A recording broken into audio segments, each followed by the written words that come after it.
You're listening to the Tumbling Saber Podcast, a member of the Star Wars Commonwealth Podcast Network. Check us out on the web at starwarscommonwealth.com, on iTunes, Facebook, and Twitter, and take your first step into a larger world.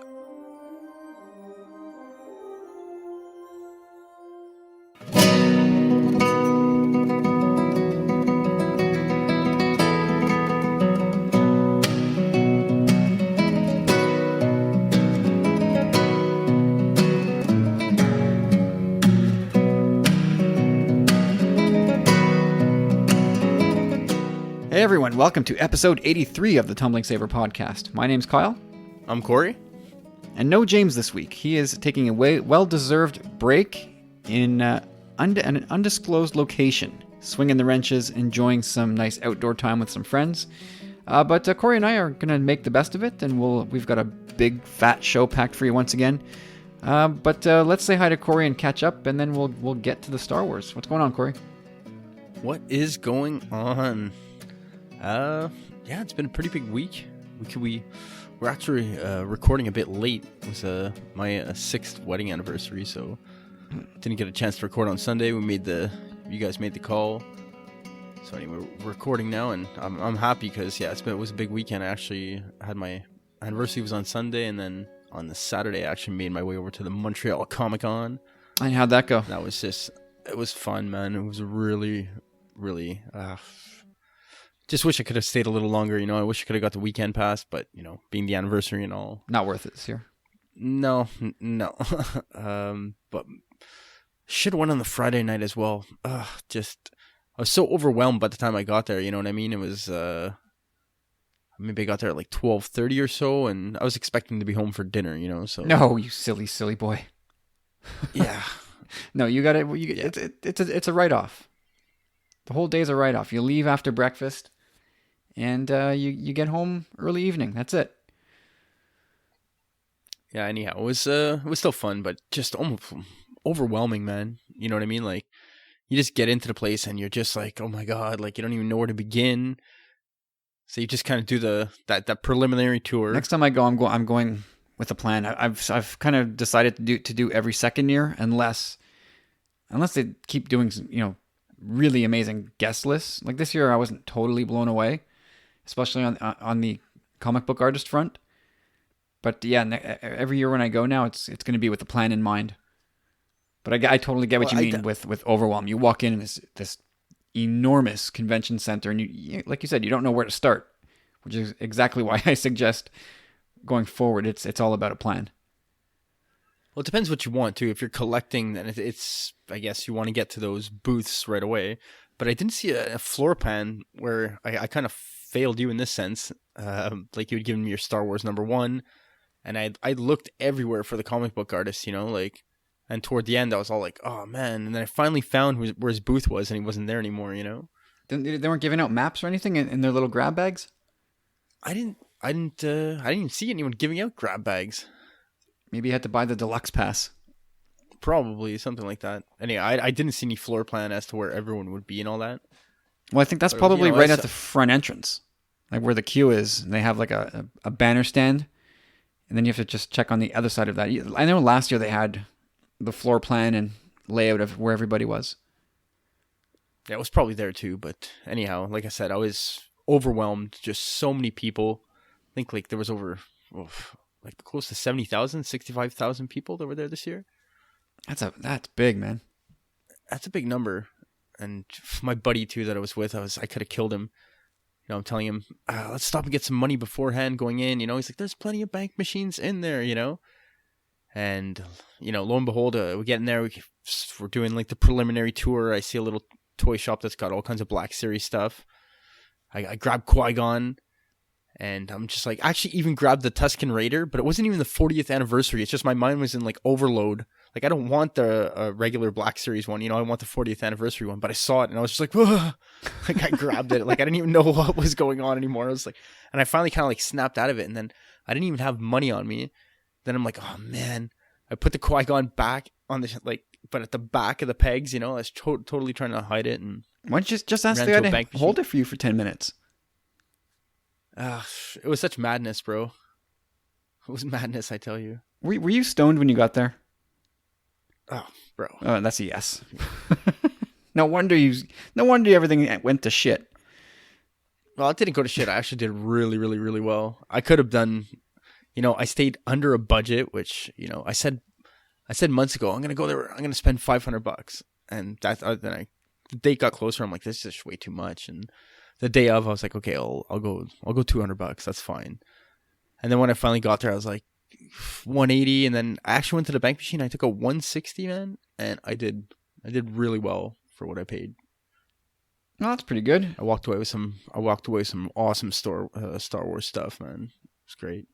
Catch any glimpses of any celebrities?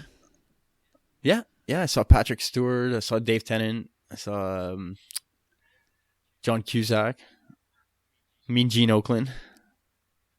Good old Mean Gene Okerlund. That's amazing. Yeah. Yeah, he was doing a tour of radio stations and told some pretty wicked stories last week. Really? Eh? Yeah. He's full of stories, of course. So anyway, a good time then? Yeah, again, like, just I wish I would have had a little more time just to peruse. Like, I barely chipped the tip of the iceberg there. It was nuts. Even at one point where I found finally some 40th anniversary stuff that I was looking for, like the guy had it like freshly in the box, and I was like, to get to this guy's booth, like his booth is covered by like a table, right, where they're sitting, and I'm peeking behind everything, and like most of the time I'll just pass by, like if I can't get behind there, and the guy's like, oh, come in, and then I see it, I'm like, you have any more? And he's like, yeah. So then I'm asking him all the prices, and I buy the Tusken Raider for $50, and then I'm like, do you have another one? He's like, I don't know, let me check. And then as he's checking, I'm like paying, I paid him, and then I'm like walking out, I'm like, I'll go get some more money.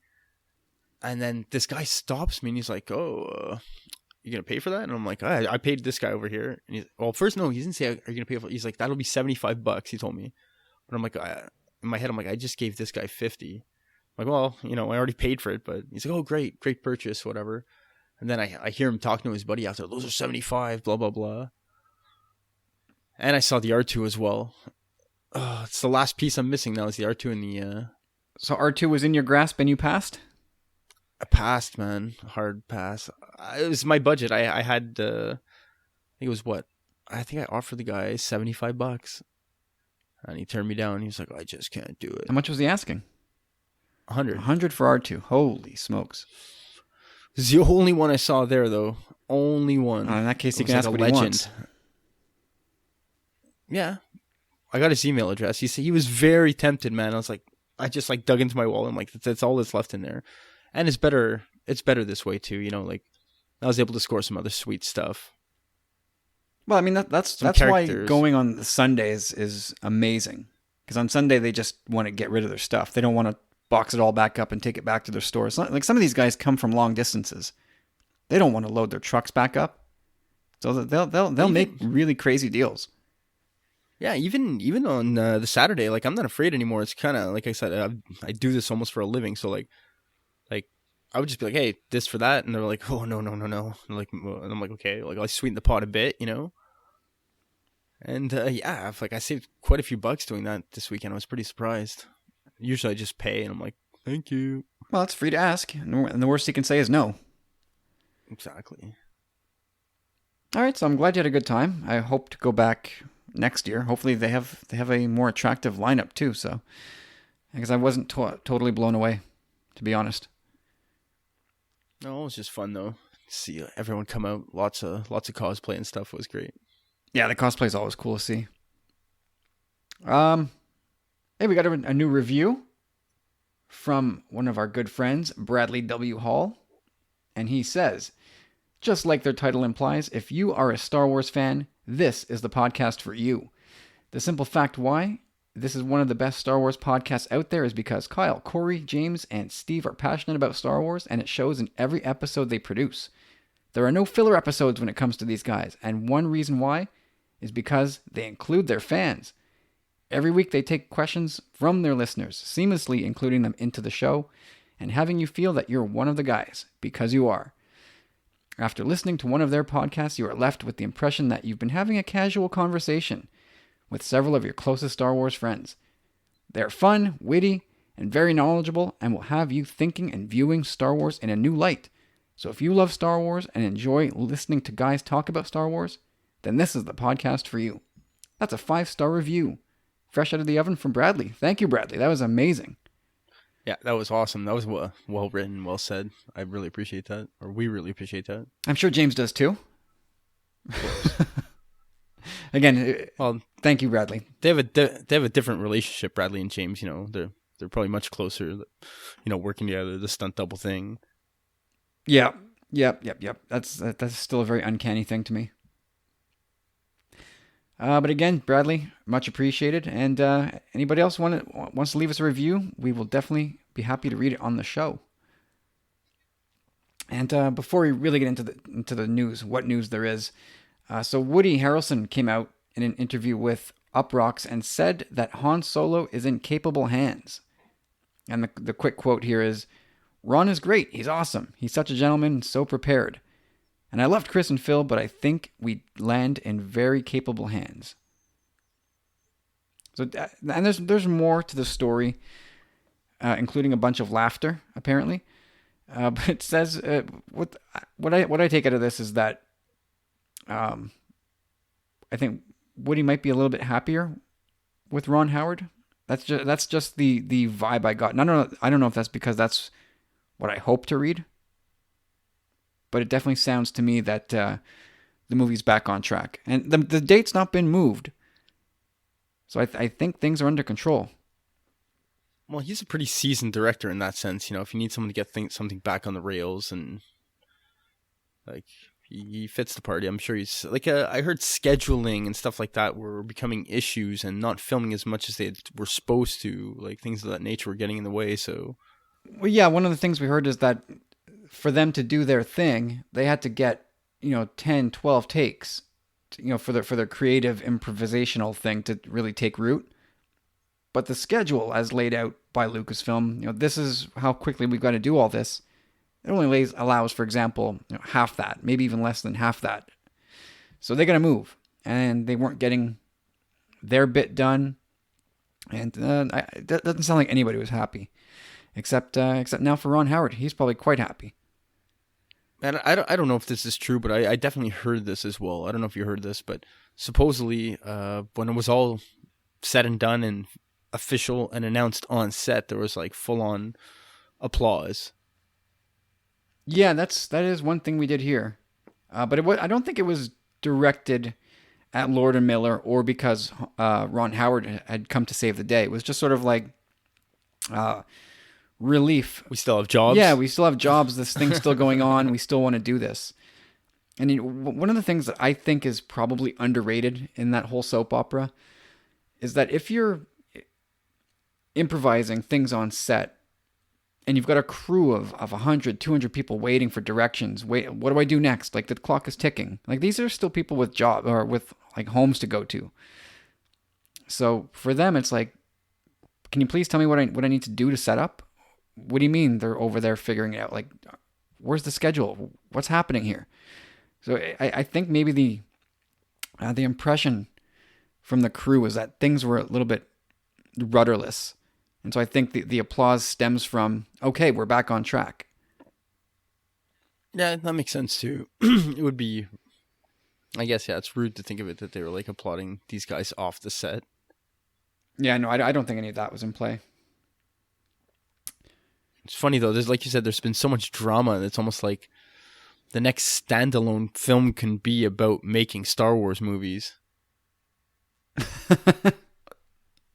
would have thought that, huh? It could be a trilogy. No, geez. Please, no.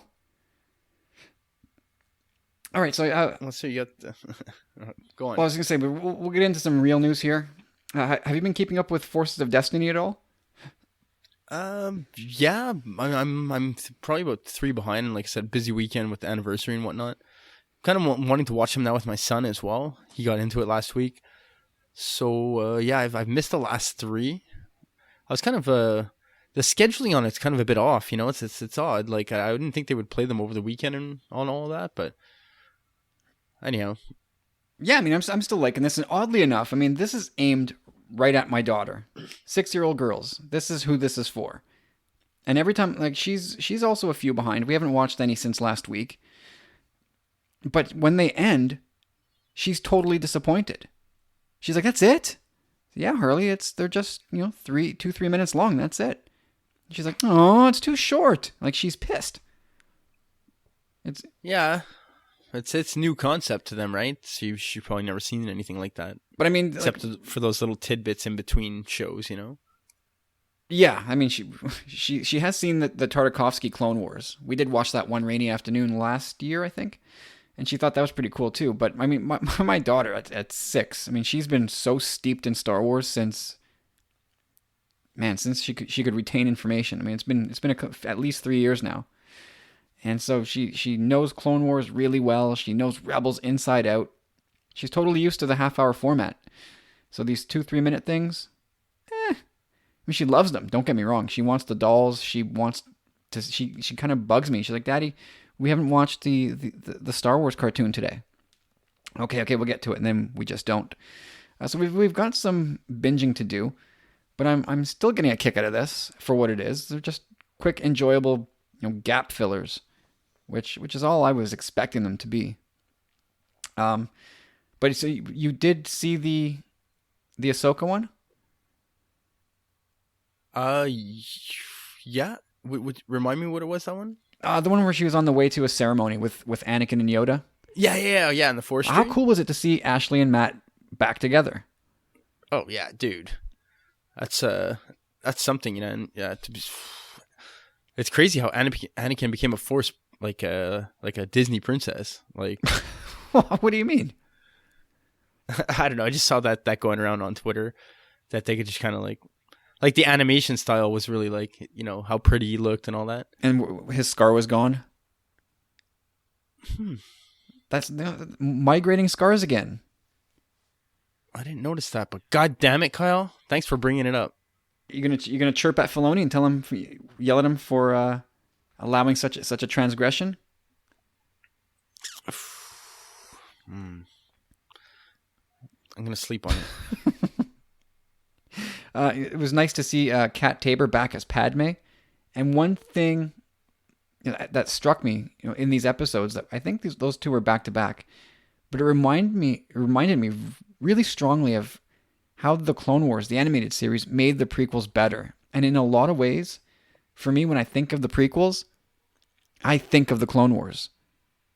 Like, those now are just as important to me as the movies.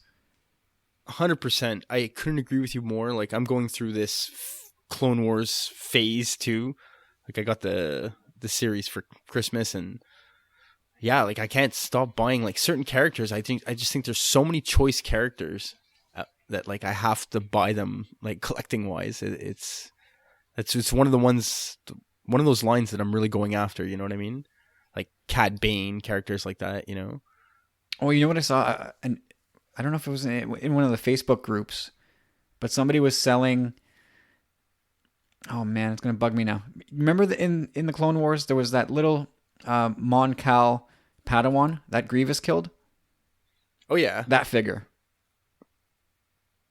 Hey, he's probably pretty expensive, I guess. Well, I mean, it's well above retail, but I think it was in the $40 range, so something you would pay for. Yeah. That's what's great about, like, I just want to touch back on Comic-Con. Like, I saw this one guy that had like a whole bunch of Power of the Force stuff, and I had seen him there last year, and he had some Rebels stuff, and I was asking him questions about Chopper, and then I just started perusing, and I saw the Clone Wars series that I like with the card back that I like. I already have a few characters from that line. Yeah, Dooku, Cad Bane, Anakin, and Commander Cody, and anyhow, like, we haggled a bit, and like he gladly gave me like all four of them for like, I think it was like $40. Nice. Yeah, that's a nice score. Sweet. Yeah, it really was. Because online they're like, God, those are all characters I would have pulled the trigger on online. All those figures, I remember really clearly seeing Cad Bane on the pegs at retail, but it was during that period, pre The Force Awakens, I think maybe even pre-Disney purchase. And I was just like, nah, I'm done collecting. That's it. I'm done collecting. I remember one of the last toy runs I made, It must have been 2009 or so. I had picked up Vader's Vader's Starfighter, which looked like the Jedi Starfighter from Revenge of the Sith, but all black. And I think it was for the 30th anniversary of A New Hope. So this is '07. And I remember at the time going, okay, this is it. I don't need to keep buying Star Wars toys because I knew they were just going to keep re-releasing the line over and over and over. I don't need 15 of the same figure. I'm done. Unless something new comes along, this is kind of the end of collecting for me for now. But yeah, I do remember seeing all those figures. The Ahsoka figure from that line, good luck with that one. Yeah, I'm definitely on the hunt for that at one point. I don't think anyone will ever like find someone that's willing to like sell it cheap. You know what I mean? They probably know what they have. But eventually it's something I'm saving for. Like I have to have one or two. You know what's disappointingly not worth very much? Not that I would sell them anyway, but the Tartakovsky Clone Wars stuff. I have all that. Yes. Really? In package? Oh, yeah.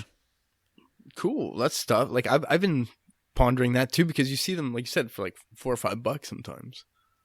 Yeah, no, they're super cool figures. They're among the nicest Star Wars figures ever made. They're really sharp.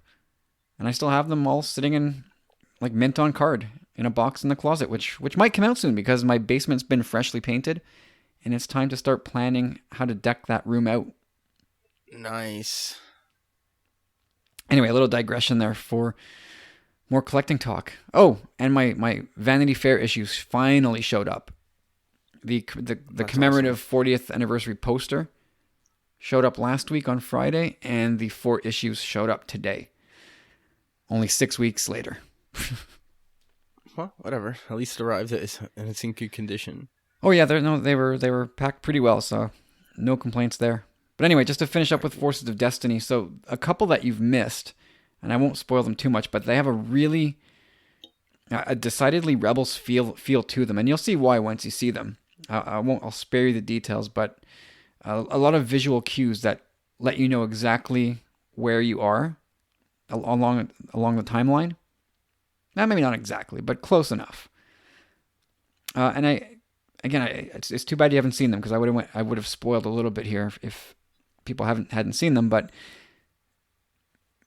well, I guess maybe we'll talk about it next week if they're still pumping them out. But get.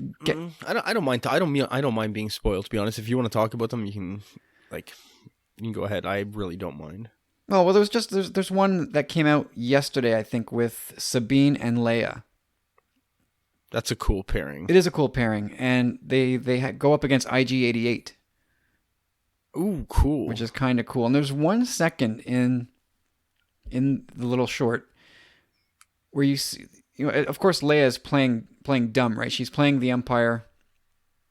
She's trying not to let them know that she's actually working for the rebellion, and so Sabine ambushes these idiot stormtroopers. Leia escapes with Sabine for a second. But the stormtroopers think that Leia has been kidnapped by Sabine. So they go after them. And IG-88 is also on the hunt. And there's a minute there where you see Sabine and Leia talking. And IG-88's just looking at them. And I just thought to myself, I wonder if that's a minute or a spot where IG-88 notices something and says, well, those two shouldn't be talking. And that's information that IG-88 could eventually give to the Empire to say, since he's a droid, he could probably play back that info as like a hologram and say that doesn't look like a kidnapping, does it? That looks like espionage. And this is how the Empire maybe finds out or confirms that Leia's been working for the rebels. Oh yeah, that's looking a little too deep into it, but it starts to be coincidence when someone from the same crew of the Ghost, you get kidnapped by another person from the Ghost. Like it's happened before in the Hammerhead episode of Rebels. Yeah, a princess on Lothal. Yeah. Anyway, I just thought maybe it's a hint of things to come. Maybe I wonder if some of this stuff's going to come back in Rebels season 4. And again, we have a Jyn episode. And it made me wonder, are we going to see Jyn in Rebels? What's your favorite so far? I've heard a lot of people I've heard online are saying Jin's their favorite. Mine is the Bounty of Trouble, Leia Sabine, the cameo from IG-88. That was unexpected. I really dug that. But anyway, enough of Forces of Destiny for now. I think they're actually... I'm kind of confused as to how many of them they're doing and the release schedule overall. I want to say that they're done for now, but I guess we'll find out more this week. Yeah, and at least Chewie and Leia finally got the hug. Yeah. Wasn't that something? Well, do you think that was a little reference or throwback to that? Almost? I guess so. I guess so. Anyway, moving ahead. So episode 9 is going to shoot in 65mm film. That is just some info I'm relaying to you guys. Because I don't really... I'm kind of ignorant when it comes to these things. But I'm all for a bigger print leading to better detail and a nicer eventual transfer to home video. Do you notice these things? Sorry, say it again? Seeing things in like bigger prints of film, 65mm, 70mm. I think we're getting close to IMAX style prints at 65mm. It depends, really. You know, when like you're talking about someone like Tarantino or something like that, then yeah, like you'll be looking out for it, I guess. You know what I mean? But it's always nice to hear why, like a filmmaker would choose to use that film, and how it's beneficial to them and their vision for the film. But other than that, like. I don't really have a preference. Whatever best fits the film from the director's point of view is the avenue I feel they should go down. Yeah, I mean, I think The Force Awakens shot on 35, and it looked fantastic to me, so whatever. Do what you got to do. Yeah, I agree. Speeding along here, what else do we have? We had, poor Colin Trevorrow. Oh, man. Yeah, let's play the world's smallest violin for Colin Trevorrow. On the downside of directing a Star Wars movie. My God. So here's what he had a little chat with Cinema Blend, and he said, "Unfortunately, Ryan's film is the first one I won't be able to watch as an audience member. I got that privilege with The Force Awakens. I just got to see it with a Star Wars fan. I got to sit next to my kid and just giggle as we read the crawl because we were so excited. Rogue One was the same way. I didn't see it in advance. That time is over now. Star Wars is no longer that experience for me. If there's anything kind of sad about it, it's that I don't get to have that. But I wouldn't trade it, don't get me wrong." Okay. First of all, Colin, boo-hoo. You're doing one film. You still get to watch Han Solo as an audience member. And then you'll get to watch, for example, episode 10, for example, as an audience member again. So don't cry too hard.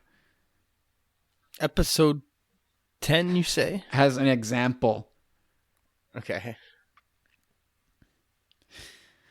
So let me ask you, Corey. Beyond, I think if we ask Trevorrow that question again 3 years from now, he might have a different answer depending on how well episode 9 is received. He may regret the whole damn thing, even though he'd probably never admit that. But regarding your favorite thing, whether it's Star Wars or something else, would you rather see how it gets made or just remain sort of an ignorant as bliss fan? Well, in regards to a franchise like Star Wars, you just said it kind of perfectly in the sense that they will be moving forward with movies. It's not the end of the kind of viewing for you. Like, you get to participate once. It's a once in a lifetime kind of experience. One that I think you'd be foolish not to indulge it. Oh, absolutely. If you're qualified to direct and you get the opportunity, you do it. And then you go back to being a fan. But he said it, like, don't get him wrong. Like, I mean, I would kind of say probably the same thing to you in a sense. Like, it sucks I don't get to see the movie with you and be surprised. But, I mean, I wrote the movie, so boo-hoo for me, right? Exactly. Like, for me, like, sports on hockey specifically is my next favorite thing. I would love to see how the sausage gets made there. But I would, for Star Wars being my favorite thing, I'm okay on this side of the camera. I don't need to see too much behind the scenes stuff. I don't need to know all of the inner workings and the politics of filmmaking on this level. I mean, we talk about it here when we get the info, but that is just tip of the iceberg stuff, I think. No, you're right. Like, I mean, if I had a choice, I mean, if you had a choice though, if someone asked you like, Kyle, we need you on this film, would you? I highly doubt you'd say no. Oh God, no! But it'd probably be my only chance, right? Yeah, of course, and that's it. Like, Star Wars is gonna move on, so Indeed, it will. he should just be more worried about other things right now. Like making a good Episode 9 script. Yep, taking care of Leia, all kinds of stuff. He's got a full plate. Oh, he does. The pressure is on this man big time. Yeah. All right, so last thing before we get into the listener question section. Dave Filoni did what Dave Filoni does, and he trolled fandom once again.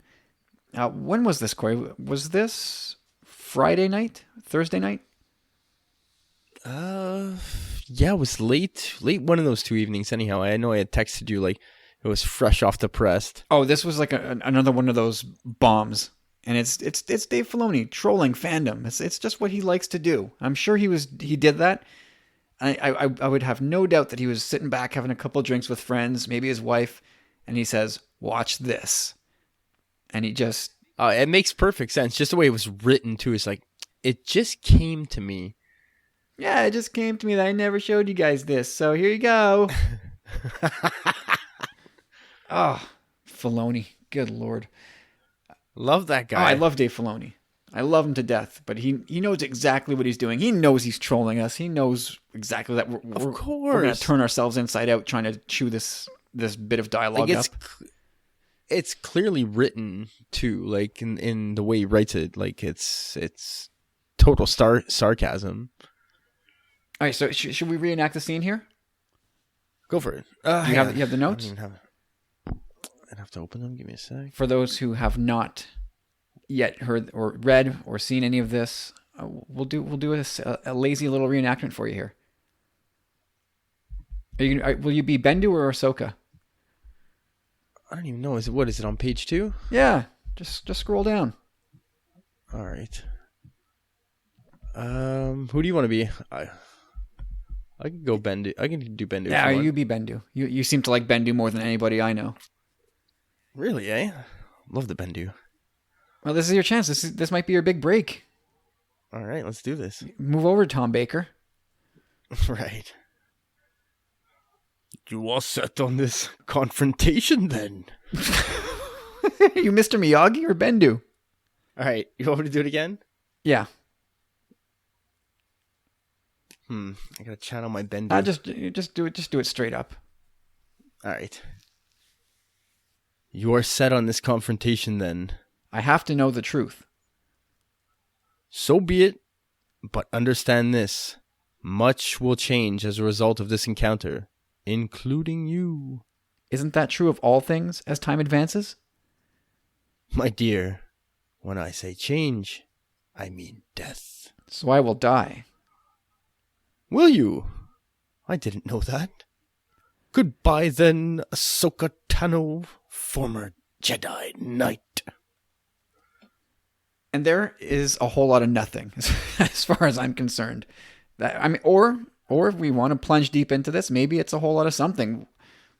So this is set during the Mystery at Chopper Base episode in season 2. And so, what do you think this means, if anything? It doesn't really mean that much to me because we know Ahsoka had that feeling kind of already.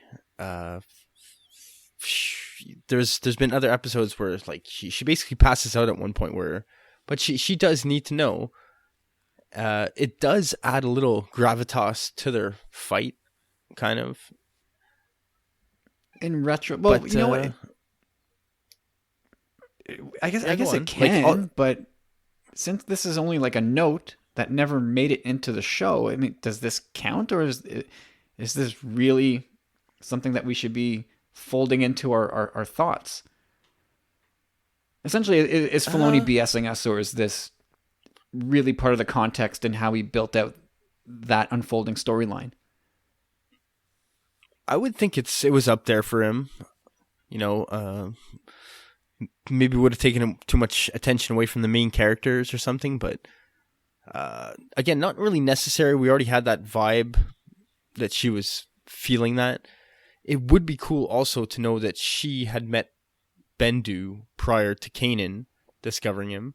Well, that's just it, right? Like we know Bendu, but this conversation happens before his introduction in the show. So one of the things I saw going around Facebook and Twitter is that, well, why wasn't this part of the show instead of, a bunch of scenes that we didn't need, mostly including Ezra?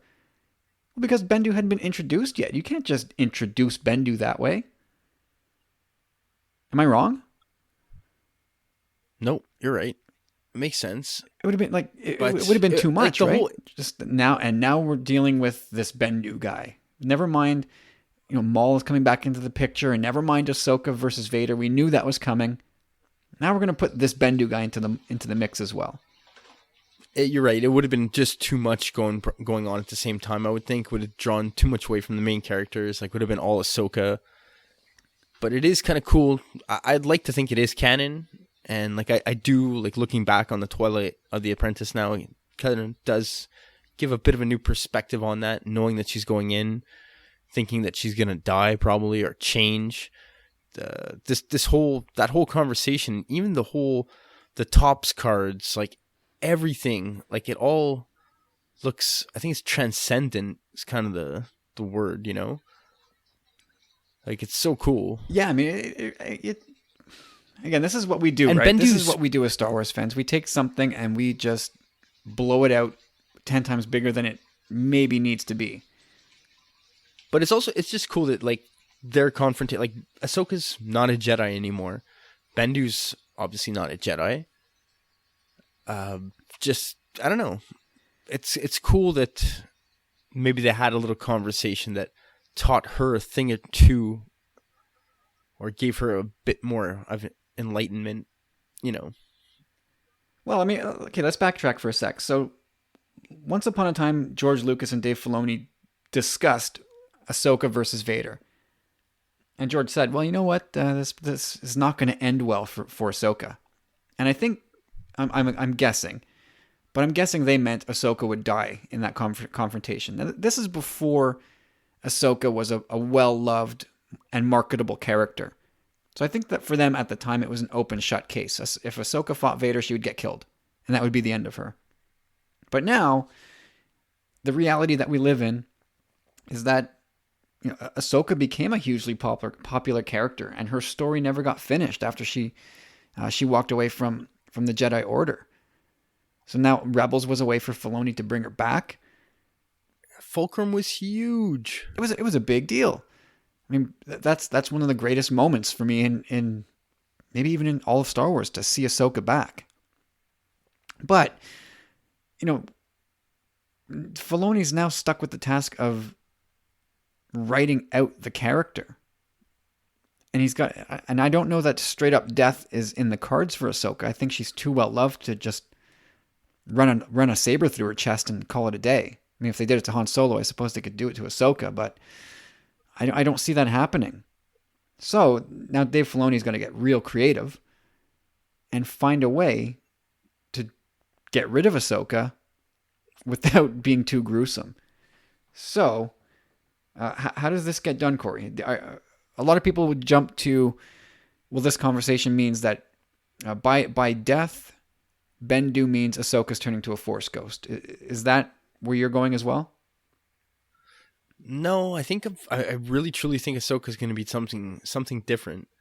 Seeing as how she's not a Jedi, she's different. Like she does, keep a lot of their values and stuff, but she's become her own person, and she's like, I don't know, an independent Force user. Like, I honestly truly think she's transcended into a new kind of enlightenment that. Whatever Dave's got cooking, like I don't know what he's got cooking, but I just don't think it's as simple as being a simple, like Force ghosting is simple, but I don't think it's that simple just to write it off like that. I think there's more to her story, something deeper that could possibly even change the way everyone sees the Force. And the Jedi say that what is it, like life is, when you die, it's not the end. Like much the way we believe. Like the Jedi believe the same thing. There's different ways of looking at it. Yeah, Yoda talked about eternal consciousness in, I think, the Priestess arc, when he learned that you can actually survive beyond the death of your physical body. Well, I'm glad you're thinking that way, because I am too. And I guess we'll maybe get to this a bit later as well. But the idea of just force ghosting Ahsoka, I'm combining that with the idea of possibly force ghosting Leia. Like I think it's getting to be a bit much. Like what is becoming a force ghost? Like, fine, it's a great thing to attain, and it means you're a very important, powerful character. But it also, now from a storytelling perspective, like, I don't know what to do with this character. Force ghoster. That'll make everybody happy. Like, no, come on, you can't do that. Am I off base, or do you think I'm being reasonable? You're being reasonable. Again, it all depends on the character, and to each their own, really. It's all dependent, I guess. On? It's all situation, like on the character. But again, like force ghosting, I mean, that's a George Lucas thing, and he always described it as something that was difficult to achieve. I assume that Qui-Gon didn't just go there. And then he had, it took him a while to reach across to the other side to contact Yoda. And then it took Obi-Wan, like in the Ahsoka novel, we knew that Obi-Wan had trouble with it. Who knows how much trouble Yoda had with it. Like, it's a big deal to get to cross that plane. And so for Ahsoka to learn it, again, don't get me wrong, I love Ahsoka. But she's not that. She's not there. She's anything but she's persistent. Oh, she's no kidding. But I think there's more. Even it's going to be even more than just force ghosting. Like, it's going to be a whole new way of looking at, like, death or change. When Bendu says death, I guess he's almost going to mean like the death of as the way we see her now, but she's not really dead. Like, she just changed. Yeah. Well, again, does Bendu know about what happened to Ahsoka on Mortis? Like, can he sort of smell that on her? I would think so. I mean, he's got the converies whispering in his ear all the time. That's a good point. He's directly connected to that whole thing. That's a good point. Maybe he just knows what's coming for Ahsoka. Of course, yeah. Like, Bendu is really, really interesting character to me. Like, very intrigued by his size, especially, but really cool. Yeah, I wonder if by when he calls himself the Rock in the River, if by that he means like everything that happens in the Force just kind of flows past him, and he sees it all, he hears it all, but he just doesn't react to any of it. No, it's the perfect way to look at a metaphor like that. That's an interesting thought. What else can we say about this? I'm sure there's still a lot we could talk about on this. Oh, one of the things I wondered. So could Ahsoka take that? You remember we talked last week or the week before about the Barash vow? Yeah. I wonder if Ahsoka could take that vow, or maybe that's what's going on when we see her at the end of Twilight of the Apprentice. She's maybe heading downstairs to partake in that sort of vow. And that's one way to kind of write her out. Yeah, it's possible. Because I don't think it's an accident that concept is being teased now before both The Last Jedi and Rebel Season 4. That's got to come back into play somewhere. Even if she does, though, if that were the case, then she would still have to come back into play at one point. Like, it's not going to be that easy just to write her out. I think her fate is going to be something big for all of Star Wars. Yeah. And again, but Bendu also says much will change as a result of this encounter. And so he wasn't just talking about Ahsoka. He could have been talking about another piece of Anakin dying. If he has to go toe to toe with his Padawan, maybe that's just another piece of Anakin going out the door. A piece of Ahsoka's soul maybe going out the door. Yeah, Kanan changed. Ezra's was changed as a result. Yeah, Maul was set loose. there's a lot of different directions you could take this statement. And for a statement that never officially, air quotes, makes it into canon, although I guess we kind of take it that way since it came straight from Filoni, it's I guess subject to change at any time, and we'll probably never revisit that. So I'm loath to take too much out of what he said there.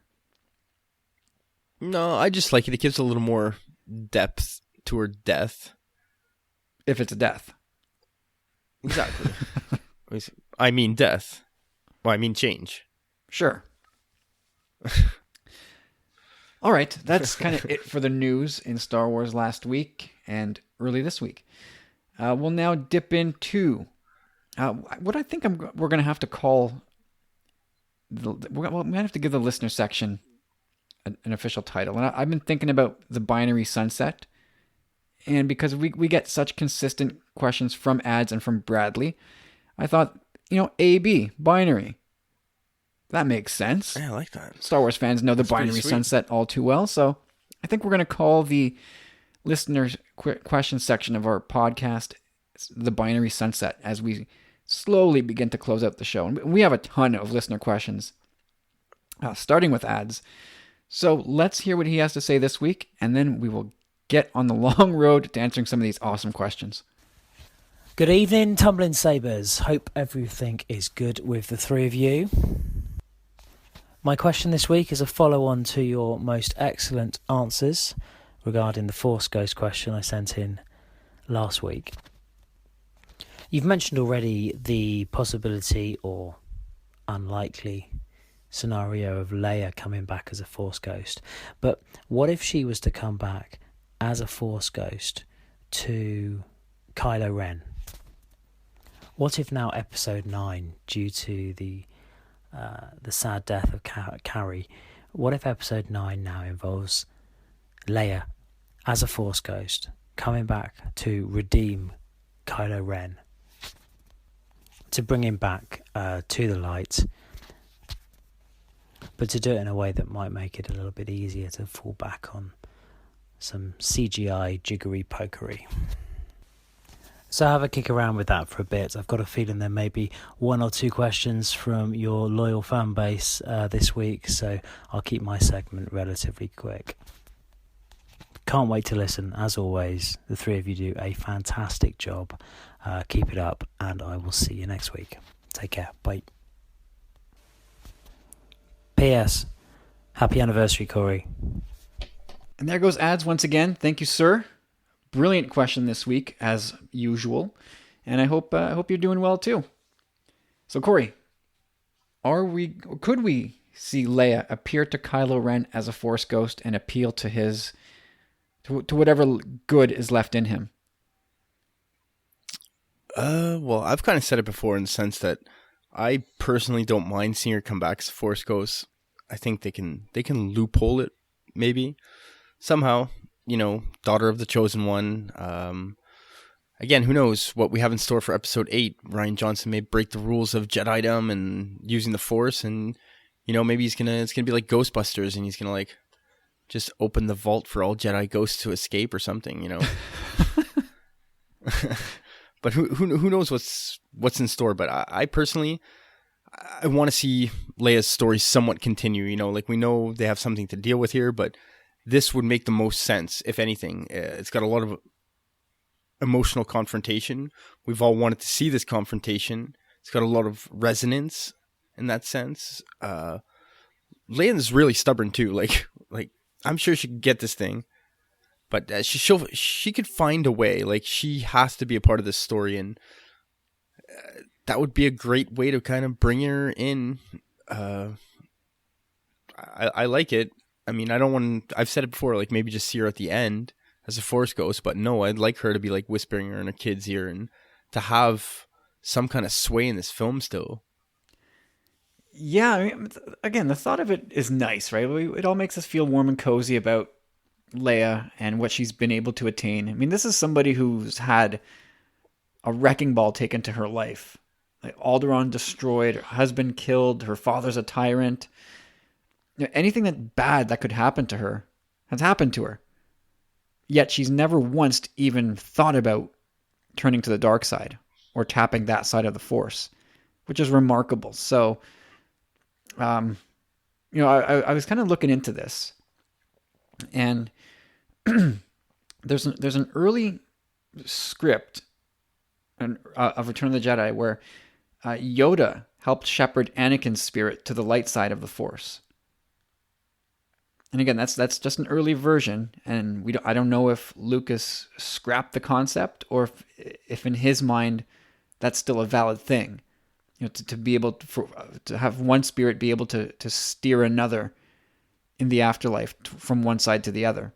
But I think we've seen that before with Qui-Gon and Yoda, no?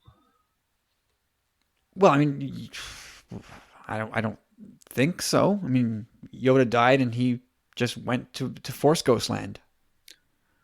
I guess, but prior, at least he kind of mentions Force Ghost Land to him and says that there is that. And well, yeah, like Qui-Gon reached across and contacted Yoda. I think the first hint of that was an Attack of the Clones when Anakin goes nuts on the Tusken Raider camp, right? Really? Is that like in the novelization or something? Yeah, it's in the movie. But how does he know it's Qui-Gon? I think he just knows. But how do you know that he knows? Well, you hear Qui-Gon go, "No!" and Yoda's eyes. Oh, really? You never heard that? No, I don't think so. It's one of the more interesting things about Attack of the Clones. Yeah, it's been a while. I haven't seen that one, to be honest. And so, yeah, Yoda opens his eyes, and it's like a WTF moment for Yoda. Like, he knows that Anakin's in pain at that point. But I think he's also taken aback by the fact that he just heard Qui-Gon's voice. Anyway. Double whammy. So there is some, I guess, tenuous evidence to suggest that maybe you could shepherd somebody's spirit from, in death over to the light side, because Anakin never would have known about Force ghosting. That whole thing passed him by. And we know Sith can't attain that. It's something that requires total selflessness. That, of course, Anakin did at the end in saving Luke. So I guess you could check that box for him. That's Qui-Gon cleaning up his own mess too. Like he's owning up. I'm gonna figure this out. Like I started this. Like you must train this boy. Yeah, that was a lot of pressure to put on him at the last minute. Yeah. Totally inappropriate. So I suppose you could have Anakin thereby paying it forward and shepherding Leia's spirit over to the light side. Yeah, who better? Like the chosen one. And again, I still prefer not to see this. Like to me, that Force Ghost thing is a Jedi thing. And just because she's the daughter of a Jedi, I don't know. I don't know that should just buy you access. What they'd have to do, I've mentioned this before, is that they have to start filling up like Leia stories with the fact that what little she did do, what training she did do with Luke, centered on transcendence and Force ghosting. Because I think in Bloodline and Aftermath, they mentioned that she didn't really focus much on the Force with Luke. She chose politics while Luke chose being a Jedi. But don't get me wrong, like I would like an explanation, excuse me, behind it as well. In the long run, it'd be nice for them to like work it into the story how she's able to come back.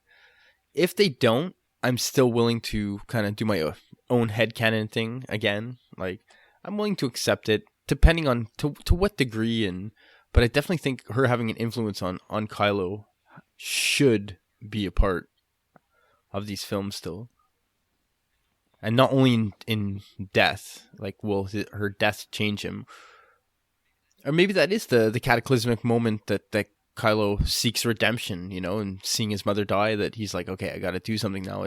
Maybe it doesn't take Leia to come back as a Force ghost to persuade him. Yeah, maybe. But again, so if they do, we'll just stick with what Ads is saying here, that if Leia comes back, and I don't even think it has to be as like a shimmery blue ghost. It could just be her voice, right? Yeah, just her voice. So that, I mean, if it just came back as her voice, that's easier on the people making the movie, because then you just have to get somebody with a reasonably close copy of her voice to deliver those lines of dialogue, unless somehow they already have them, or unless somehow they can make them. I wouldn't put that past them. But if you're going to put her as a Force ghost on screen, you're still stuck with the same issue of having to represent Carrie on screen. And maybe there's a bit more wiggle room and forgiveness in there, but you still have to represent Carrie Fisher on screen. And that's either, again, with footage they've captured already, which doesn't make sense, or you have to sort of recast that role for that particular Force ghost scene, or you do the CG thing. So that's one stumbling block. And Lucasfilm has kind of already put the kibosh on both of those things. And the other problem, I guess not so much a problem, but Kylo being a dark side guy, do we even know that these people can see Force ghosts? We know they can't become one, but can they see one? Ooh, that's kind of cool. Never thought of it like that. And I don't know. I mean, maybe Kylo's not completely evil yet, so he can still see that. Or, I don't know. He's not a Sith, so maybe the usual rules don't apply. That's a tough one, man. I think in a vacuum it makes for a nice story, but I think it presents a lot of raised eyebrows. Yeah, it is true. And granted, I don't know if it'll happen, but if it were to happen, I would have to think that, as Ad said, that it would pertain somewhat to Kylo's redemption somehow. If that's even something that's coming. Yeah, I'm not totally or at least convinced that it an is. an attempt at his redemption, you know? Well, I think if Leia takes a stab at it, you kind of have to make that work. You can't have her take a stab at redeeming her son as sort of Leia and Carrie's last act as a character and have that not work out for her. Because not a whole lot works out for Carrie Fisher as Leia. I mean, it seems like every time she sends people out on a mission, they die or get into a lot of trouble. If you see our son, bring him home. Oops. You know, she sent Kylo off with Luke. Oops. Yeah, that was a suicide mission from the get-go. They're lucky any of them got back. Yeah, no, it just seems that, you know, Leia asks you to do something and you're probably going to end up in a body bag. But in this case, I think if Leia were to appeal to Kylo's light side, I think you would have to sort of follow through with that. I don't think you can have Leia go to that length and have Kylo go, I'm going to keep killing people. Anyway, thank you, Ads. I hope that satisfactorily answers your question. Thank you again for the great question. Looking forward to next week's. And we'll head over to Bradley down in the Deep South. Corey, you want to take Bradley's question? Do you have the show notes in front of you? Hang on. Dude, come on. All right, I know you're not feeling well, so.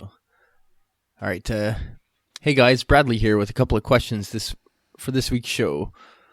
With all the theories and speculation on what's going to happen in The Last Jedi, what is the one thing you are afraid of that could leave a sour taste in your mouth, or for that matter, piss you off? For example, Rey as a Kenobi, the Jedi ceasing to exist, Snoke as Ezra, and so on. For me, the one thing that would piss me off would find out that Rey is a reincarnated Anakin. I heard this theory way back when, and I couldn't think of a dumber idea. I just don't know if I could handle this revelation. I might have to buy a one-way ticket to Toronto, buy another ticket to go off the top of the CN Tower and jump and scream, "No! Curse you, Disney," all the way down. That's a long Okay, drop. so that's cool. Yeah, that is. So that's question 1. And question 2 is, next question, if you just yourself had a weekend to spend anywhere and it had to be with a personality from the Star Wars universe, dead or alive, where and who would it be with? My answer would be in New Zealand, fly fishing with Harrison Ford. A close second would be Ralph McQuarrie in his studio watching him do his magic. What do you guys say? As always, thanks for reading my questions and giving your listeners a voice on your podcast. Keep up the great work and may the force be with you always. Bradley Hall. Hey, Yeah, thank you, Bradley. Thank you, Bradley. Awesome questions again. And again, thank you for the review. Yeah, seriously. All right, so Bradley said a bunch of things in there, and for the things that would piss me off, Rey as a Kenobi, I don't know. I guess it depends on how they handle that. The Jedi ceasing to exist, ditto. How would they handle that? Snoke as Ezra would drive me crazy. Rey as reincarnated Anakin. Yeah, I have a problem with that one too. I don't I know what you guys are saying. That I don't know if Bradley, like, if you haven't read this article yet, the Boys from Brazil, I think was the name of the article. Was that it? Well, that was the movie. It was based on the that movie. I can't remember. I'm sure it's not too hard to find that piece. Either way, that was a pretty good, well-written piece on that in regards to her being not necessarily reincarnation, but I guess more a clone of him, or the chosen one. Yeah, I think it was more of a clone, not a reincarnation. Because that the reincarnation thing is silly, because if Anakin's Force spirit is still out there, and I think we all tend to believe that it is, and that it probably will play a role at some point, you can't have Rey as an incarnated Anakin if Anakin's spirit is still around. The math doesn't add up. No, it's just odd. I don't know. And it's like, who wanted to hide her and for what reason, you know? She very well could be another chosen one in a sense. Oh, please no. Please no. Well, she's powerful enough, that's for sure. She got the hang of things quite quickly, uncannily quickly. She did. Her being a Kenobi is, it's kind of, I don't know. It seems like an afterthought kind of to me almost. So I'm on the fence with that. I don't know how I feel about that yet. I guess I'd have to see how they would work it into the grander story. That's a lot of backfilling and a lot of, I don't want to say retconning, because that's a big void that they haven't touched. It just feels wrong, though. Like, we've known Obi-Wan all this time. Now suddenly he's going to have a family. I don't know. That smells a bit to me.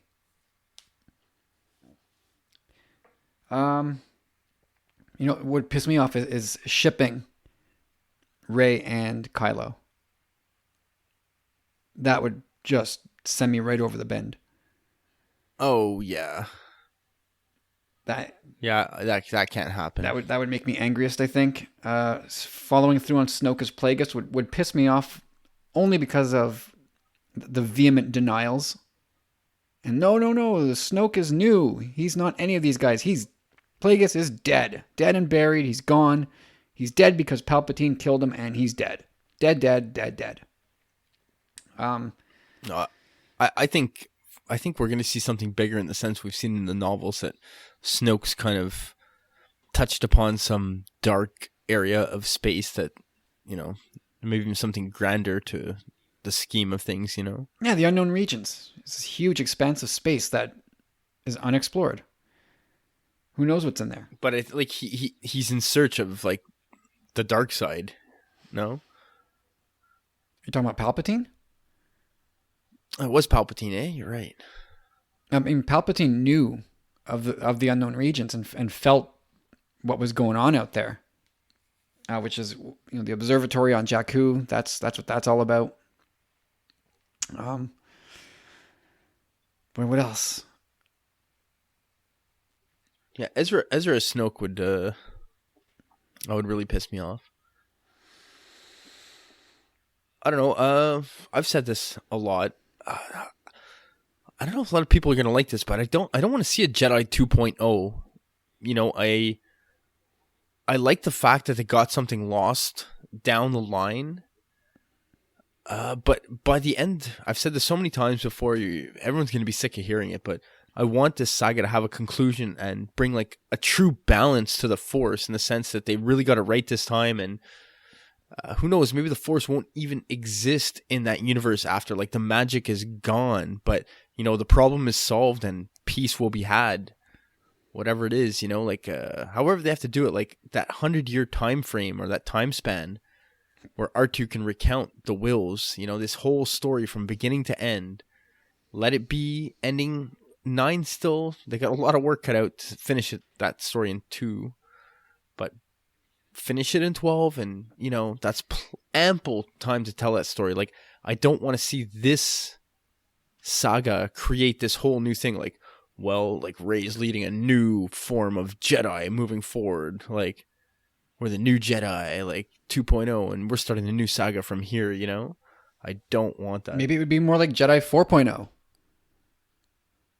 Oh, yeah, who knows? I mean, 10.0. Could be. Yeah, I mean, Snoke is Windu. Snoke is this guy, that guy. Like, Snoke, to me, just makes Snoke a new guy.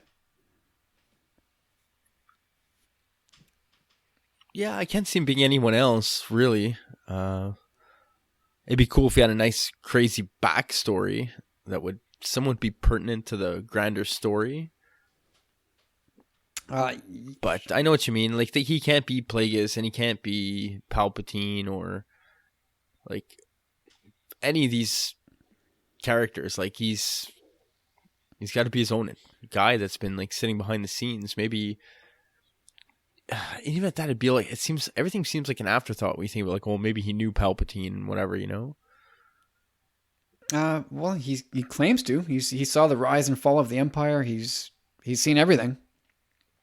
Yeah, but I think that's more him just biding his time, kind of, you know, like waiting in the shadows till like rotting away. I agree. Okay, so that's question 1. Number 2. So, who are you spending your time with in the Star Wars family? Where are you going? What are you doing? Oh, dude, like I thought about this forever. Like I'm not so sure. We've spoken about this similarly not too long ago, and I'm surprised you chose Harrison Ford, Bradley. Like, yeah, who knows? Maybe you guys hit it off, whatever. But we always kind of tended to seem like to say that he seemed like, I don't know, A bit of a grump. a bit a grump, not someone too talkative, but who knows? Maybe, you know, fishing, you know, just enjoying the. Maybe he'd open up to you afterward by the campfire, you know, he'd talk to you and whatnot. But I guess you definitely have to make it on his good side somehow. I think in this fictitious scenario, everybody's sort of on their best, most social behavior. Well, yeah, then that would be fun. I don't know. I narrowed it down to 2 people, and these are new. Like, you know, it's a fluid list. We've talked about it before again in the past, but I think the first one I'm gonna speak for James as well and say Daisy Ridley. In Paradise, like Bora Bora, something like that. And I just, you know, not for all those weird reasons, but like she has such a beautiful smile, you know, like you could just see the trouble in her eyes. Like you could have so much fun together, just, you know, goofing around and playing jokes on people and like just playing sports on the beach. Like she'd be game for like anything. You could see that, you know. So that would just be chill, nobody's gonna question you on that one. No. But all right, my other one would be it's a little bit of a deep cut, but I'm gonna go to the Joshua Tree. Oh boy. Yeah, with Mr. Dave Filoni. We're gonna channel our spirit guides, find our spirit animals and whatnot. You drink a little peyote or what? Something along those lines, I guess. Would be Dave's choice. Yeah, we'd henceforth we'd we'd have such a crazy trip and find our spirit animals and whatnot. Like we'd bond like crazy, and he'd let me in on all the Star Wars secrets, and we'd probably write new ones right there by the fire. Everything by the fire with you. Yeah, I love camping. It's the first TV, man. Personally, I would want to hang out with John Williams in his studio and just watch him work out a Star Wars score. You know, he might just sit at his piano and just jam out some melodies, and to be sitting there to be among the first people to ever hear them as they start to take shape, and you can ask him questions about how he goes about this. That'd be super cool. He seems like we said it before, kind of like the granddaddy almost of Star Wars. Like he doesn't seem like a mean guy anyhow. No. Otherwise, I had just walking around outside with Ben Burt with a microphone as he collects like raw sound effects for use later. Really? Oh, that'd be so cool. Oh, don't get me wrong, it'd be so cool. But out of everybody, come on, it's Ben Burt. I guess so. Yeah, you're an audiophile too, so yeah, it kind of makes sense. And then I also had Filoni, but just hanging out with him in like a writer's room. Oh man, go see a hockey game.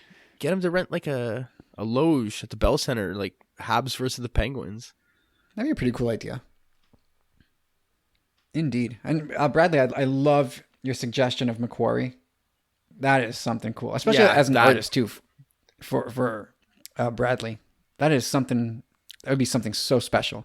Well, I think that's a thing for a lot of people as well. Like Kyle was pretty passionate about sketching way back in the day, myself as well, and Macquarie art never ever ceases to just amaze me and just grab my imagination like so fiercely. I love it. But I gotta give some love to Hamill too, Mark Hamill. I don't know what would you do with Mark Hamill? What would be so fun to do with Mark Hamill? Oh God, hit a Comic-Con. I was gonna say something along those lines too. Like do a podcast. I'll just wind him up and let him go for 3 hours. That would be amazing. Yeah, chill. Yeah, again, I always kind of was veering back to the Paradise scenario, so I had to come up with a little something different with the Filoni situation. But yeah, most things in my scenarios kind of take place in exotic locations. And yeah, like I think the first time we kicked around sort of a related question to this is, I think Ads had asked us, who would you want in, like, which member of the Star Wars family would be a part of your family? And one of my answers was like Crazy Aunt Carrie, and you would just go out drinking with your Crazy Aunt Carrie. Yeah, I think we had Mark Hamill as fandom's uncle. Yeah. I mean, Bradley, there you go, sir. I don't know what James would say. I would be really curious to hear what James would say. Well, we definitely know James one of them was Daisy Ridley, 100%. Yeah, 120%. Probably. Probably, dude. James, please step in here. His Force Ghost is not going to appear. Hey. Do we know any members of the Star Wars family that golf? Because I think that could really do it for James. I'm sure all the younger bucks do. John Boyega looks like he'd hit the links. You think? Yeah. I don't know. I would sooner see. What the hell? I don't know. Christ. No, I don't know. I can't picture really anybody from the cast being a golfer. I don't know. Ads. Put an SOS to Ads. Can you see anybody in the Star Wars family being an avid golfer? I'm sure there are many. And not that those who can't use the Force. What was that commercial back in the day where Vader was like, there was the putt, and Vader was like, whoa, like slid it in? I have no clue. Oh, it was a pretty good commercial. No, I have no idea. Anyway, let's move along. We're just kind of getting to the tip of the iceberg of questions here. So we'll move on. Thank you, Bradley. Again, super consistent. Love it. And we'll hopefully catch you again next week for another edition of the Binary Sunset. And next up, we've got Carlos. And Carlos's question goes a little something like this. Howdy, Sitharinos. I got a question for you. According to canon, new video game, Luke received new powers after Return of the Jedi called the Force Repulse.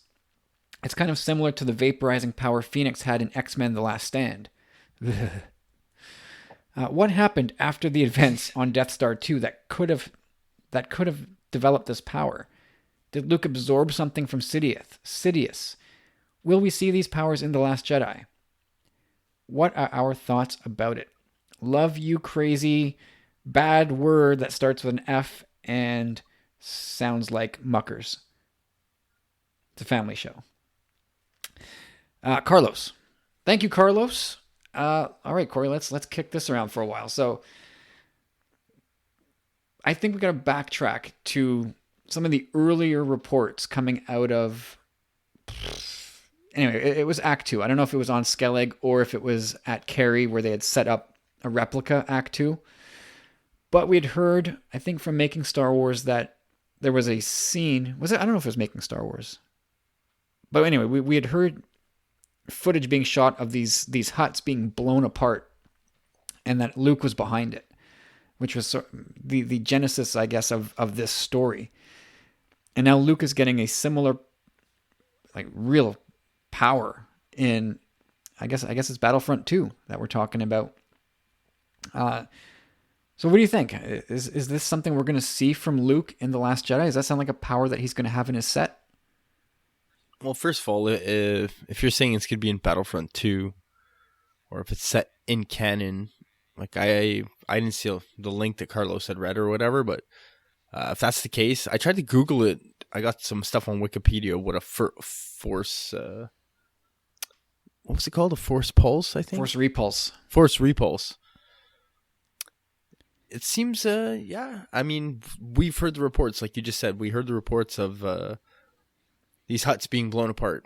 Seems very familiar to that. A lot of energy. Totally cool. I don't know if I see it like being directly a result of anything, I guess. Like, I don't see it being a result of him having beaten Sidious. Did you run out of like show prep time? No. Like, I think you changed the notes here. Like, there was something in his question about him having absorbed the powers of Palpatine or something, you know? Well, Carlos had just said, like, did he absorb something from Palpatine as he died? No, I don't think that's the case. Like, I think when he meets Vader again after Empire for the first time in Jedi, like, Vader's like, let me see your lightsaber. Like, I'm proud of you, son. You know, but he's still telling him, like, you're still not a Jedi, you know? Like, like, kids had their Jedi lightsabers, like, before they're actual Jedis, you know? Like, you're still just not there yet. So, you know, he's just... When Vader's and Palpatine are defeated, like, Luke's a totally changed person again. Like, he's totally changed from Empire to Jedi, and by the end of Jedi, he's completely changed again. So his powers are still rising and expanding at that point. It's not like he's reached the peak of his Jedidom. He's actually just begun. Oh, yeah. He's at the infancy of his Jedidom. Like, he just kind of became a Jedi. So now all the further adventures should be in relation to what he does to expand his knowledge. And I think that's where people like Lor San Tekka come into the picture. Yeah, no, I mean, Lor San Tekka, I mean, we're going to get stories about this guy out the yin yang for sure. And he's like Maz, this guy's going to be an absolute gold mine of... Well, I hope so. It's super interesting. For sure. Like, for sure. This guy's archaeology thing, you know? I wouldn't be surprised if we had like an entire anthology of books from Lor San Tekka. It would not shock me in the least. The last guardian of the wills. Maybe. He stands there pretty No, but helplessly as Kylo cuts him down. But yeah, no, I would be completely shocked if we never got a whole lot of stuff about Lor San Tekka. and not only that, like Luke's adventures too. Like what's Luke's plan after? I figured it out thus far, but I still he needs more, and he needs holocrons. He needs Well, yeah, I mean, all kinds of information. I'm certain we're going to see Lor San Tekka and Luke like together on adventures together. with Dr. Afra again. No. No? Maybe. But she'll be older. Much older. She'd be in her 50s by that point, I would think. Maybe 60s. Who knows? But definitely older. So the way the power is described, just being able to just explode structures. And like Carlos had made mention of the Dark Phoenix in The Last Stand. Vile movie, but geez, that's a very violent power. Like, Yeah, I don't know if I would compare it to the Phoenix's power. well, maybe he has But, that ability as well to disintegrate and vaporize enemies, not just blow apart huts with the Force. Which, I mean, that could just be a variation of Force push, right? If you just push something hard enough, you'll knock it over, even if it's a building. But to be able to vaporize somebody, just like remove them from existence like that, in the way that Jean Grey did, man, that is some dark side stuff. That's not the Jedi way, I would think. No, but I can't rule it out. Just because, I mean, who knows what's become of Luke at this point? Maybe he's over on Act 2, partially to find answers. Maybe he's taken that vow, but maybe he's also isolated himself because he can't trust himself. He's got these powers that he can't trust himself with. He's got a new way of looking on things. Like he kind of just breaks them down to their baser forms, their molecules and their atoms, and then he's just like, look, they're one with the Force now. Like, just He rationalizing strips out their midi-chlorians. Yeah. Oh boy. Well, I think we have to be careful of what we take out of these video games. Like, these games always tend to add a little bit of extra to characters just to make the game more fun. No, I have to kind of disagree with you in this sense. Like, I think Carlos hearing about this from the game is a direct result of something that's going to be happening in the movie now. You think? Yeah, like when someone can have like a special move that's like, I don't know, Force repulsing, like you would think that it's just not something they're going to throw in there. Okay, like Luke can Force repulse in the game, but no one else can. Well, I mean, Luke would probably be the most powerful Jedi in that game. Yeah, like I would think, I don't know. If that's the case, I would think we're going to see something along those lines anyhow. And it makes sense. Just like this spherical orb, like coming off, like he just emanating energy, kind of expelling it. I mean, it would be cool to see, but my goodness, I think it would call into question. I mean, I guess depending on how and when and on who Luke uses it. Like if he uses it just to, he's toying around with the Knights of Ren and then just suddenly decides, you know what, let me gather my strength and just, Force repulse and just nuke them all. I think that's one thing. But if he just uses it in a very casual, flippant way, that would be like, whoa, what has happened to Luke? Whoa. This kind of just popped it up into my head, like in the sense, like you just said, like, what has just happened to Luke? What if, like he's waiting, whatever happens to Rey and all, like her coming there and all that, they finally discovered the answer of what they've been seeking, kind of, and it's kind of, I guess, like untapped exponential power, and like he just unlimited like maybe power? like touches some, yeah, unlimited power. Like he just touches something and it's like kablooey, like with just like the simple, like an amplification of the Force, really. And maybe that's a thing about being on Act 2. Like they're able to find a way to grow their abilities or something. I see what you mean. Yeah, I mean, often, where there's smoke, there's fire, right? So, I mean, I don't have a firm fix on this one way or the other, but I tend to think that those early set reports of Hutts blowing up, now coupled with reports of Luke's power in Battlefront 2, it kind of lines up. It makes sense that Luke will carry this power at some point. I don't know to the full extent that's being reported, like vaporizing people. Spoiler alert. Yeah. But like just vaporizing people, that's the one that I kind of stick on. That I go, I don't know. That doesn't sound like Luke. No, that doesn't sound like Luke, and that doesn't sound like the Force. And see people maybe getting like blown back like hundreds of feet, but flesh being ripped to the bone off someone, no. Yeah, just like atomized, turned into vapor. That is some dark side stuff, I think. All right, Carlos, thank you, sir.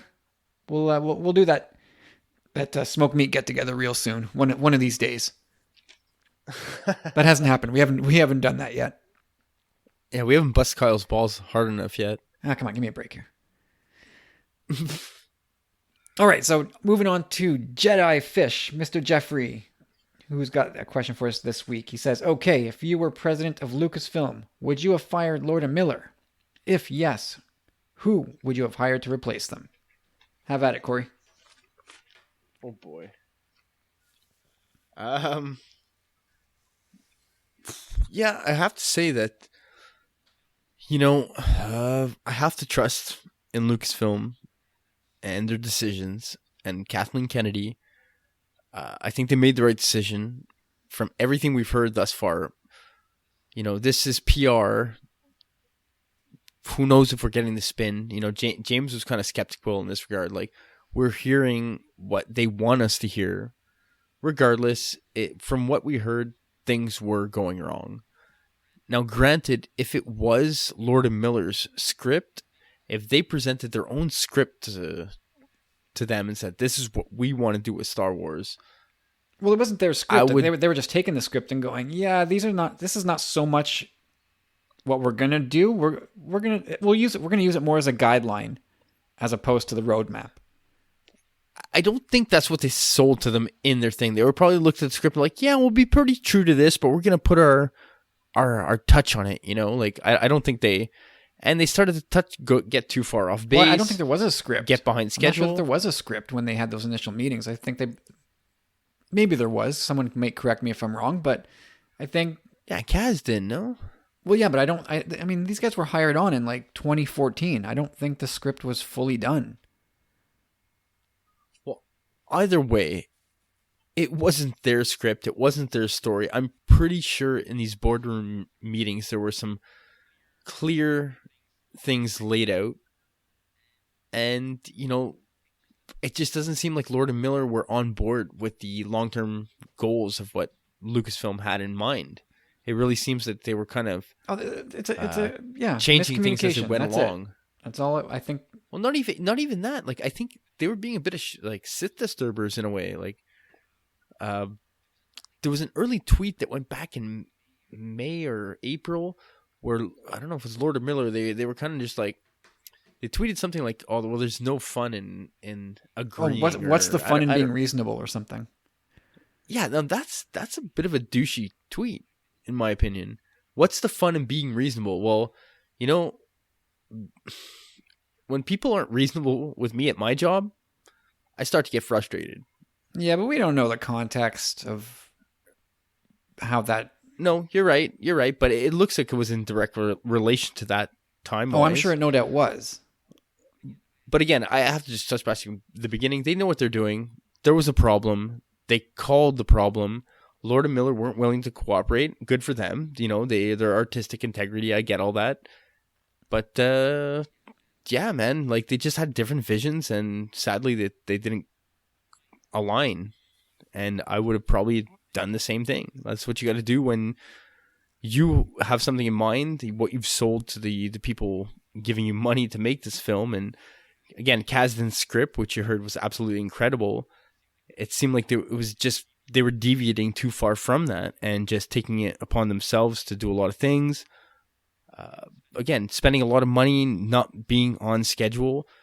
Ron Howard's a seasoned director. He's going to get them back on track. Like, I think he's a great pick for this film. I really honestly do. Well, go back and look at his resume from like the mid 80s to it's like 2004. Like he puts out, I think I don't know the exact number, but it's something like 16 movies in those 20 years. It's insane how prolific he was. Just movie after a lot of them movie. were really good, great movies. There's not much junk in there. Like Apollo 13 and Backdraft and a Willow near the start of that line. Like there was so much stuff in there that he's done. And Yeah, I remember when you went to go see Willow in the theater with a friend of our parents, and I cried because I was like, he didn't take me, he just took you. I don't remember that whatsoever. It was Henry. Wow, you're such a wow! I can't believe you don't remember No, that. not at all. You saw Willow in the theater and you don't remember? No, Yeah. Wow. no clue. So if you would have fired them, who would you have replaced them with if it was up to you? And you can't say you. Well, we've talked about this before. I think like something, or something similar, like Star Wars directors. Maybe not necessarily like the Han Solo film in particular, but again, I think Ron Howard's a very good fit. I think you had said that at the time. I think I did too. To be honest, I think he's a good fit for Star Wars. We also said Guillermo del Toro, like kind of like a Star Wars monster movie in a way. But as a fit for this movie? No. I think this has been tossed around. We've said it recently. It was in the news. Edgar Wright. Edgar Wright could have possibly done this. Well, I have a feeling that we'd have been having the same conversation. Like you could swap Edgar Wright for Lord and Miller. In a way, yeah. And it looks, again, like the whole Ant-Man thing. Like maybe there was a whole falling out with, I'm going to use the word Disney, the banner company behind both Lucasfilm and Marvel. Maybe, they just hold a grudge and say, bygones be bygones, but no thank you, no thank you. Yeah. That bridge may be burned, I would think. I've got the hiccups. So you got the hiccups, eh? You need what did I hear? It was a teaspoon of vinegar, I think will do it. Gross. Or sugar. I can't remember now. Vinegar is James's family's trick. I think sugar I heard on TV. But, okay, another one. James would be proud here. You might have said this last time too, but I was kind of just Googling things. Matthew Vaughn. Yeah, that would be another good pick. Yeah, X-Men, Kingsman, Kick-Ass. Yeah, like, if I found out that these guys were making Space Ventura, there's another hiccup. So if I found out they were making Space Ventura in space, I would have shown them the door too if they refused to get back on board. And I've been watching a lot of Jungle Book, and so this name pops up a lot. Jon Favreau. Yes. He could have easily, I think, picked up this movie. Yeah, I'd have to tend to agree. Given the right team, the right support, he's probably a huge Star Wars fan. Like I can't say that for certain, but I would imagine, yeah. I would go all in on it. Yeah, and he can keep his movies light and fun, but they can also carry the mail dramatically. So he could have done this, I think, as well as Ron Howard, but I think Jon Favreau should get his own standalone at some point. I agree. I really agree. He's become quite the seasoned director. I've followed Jon Favreau's career since PCU. I know, Jeff, this is your question, and I think you're going to love that answer. PCU. Oh, man. Yeah. Joe Johnston was also rumored for this movie. I'd like to see him get a shot. But I'd also like to, I would have also maybe tried to talk to the Russo brothers. I know they're really tied up with Marvel stuff, but I would have definitely given them a phone call. Yeah, they seem to know what they were doing. I want to loophole this question in the sense that I was trying to like tag team directors, like put two directors together that would make this awesome ensemble. Because you're looking for, it's like a dramedy Western kind of, But one name that kept popping up on my list, and I said this, I think that the movie should have almost a similar vibe, but not so much. I don't want to go too deep into that direction, but Steven Soderbergh, he did Ocean's 11, He 12. did one of my favorite non-Star Wars, non-nostalgia movies, Out of Sight. Out of Sight. That's me too, man. I love that movie. That's terrific. So good. J-Lo and well, whatever. J-Lo and Clooney, but man, great story, well done.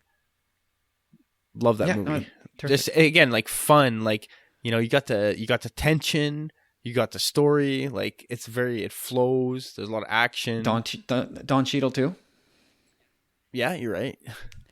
There you go, Jeffrey. Jeffrey didn't mention his guy, did he?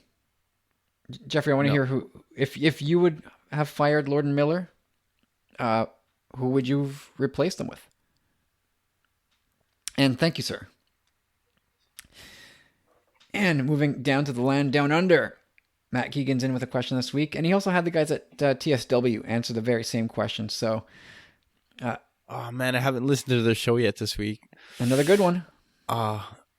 Dude, I wish I would have heard that now. No, you want to go in fresh. You want to answer this question fresh. Okay.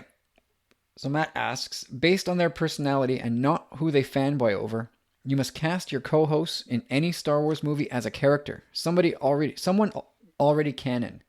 So who would they play? And so I figured we can pick on James first since he's not here to defend himself. Did you cast James? I did. I'm hiccuping all over here. This is killing me. Yeah, dude, you need to take some sugar. I'm telling you, it helps. What? I've never heard that.